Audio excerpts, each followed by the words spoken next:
ҳафтаи равон дар шаҳри ҳисор дар атрофи мизи мудаввар ҷамъомад миёни ходимони масоҷид ва уламои динии ин шаҳр муколама оид ба мавзӯи дӯстиву рафоқат байни миллатҳои тоҷику қирғиз сурат гирифт.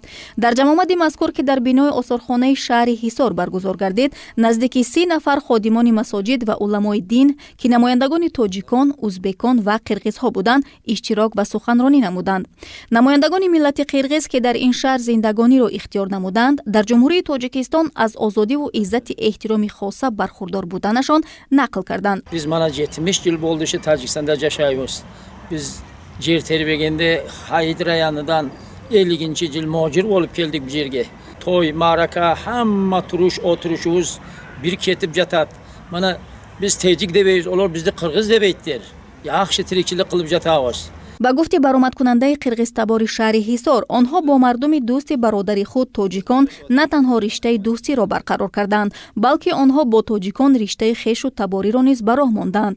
онҳо аз миёни тоҷикони маҳаллӣ келин гирифтаву духтарони хешро ба ин ҳамсоягонашон ба шавҳар доданд, то риштаи дӯстиву рафоқатро ба риштаи хешу таборӣ табдил бидиҳанд.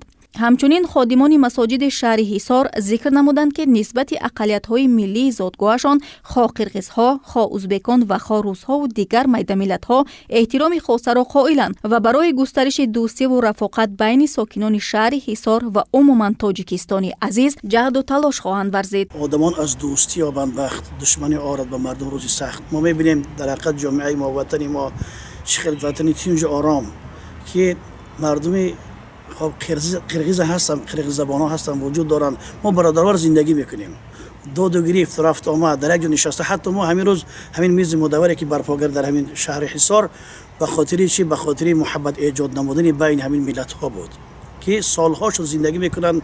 انا ببینید که چنانه که بیان گردید 70 سالشو زندگی میکنن، هنوز هم به برادری و دوستی در این سرزمین حیات به سر میبرن.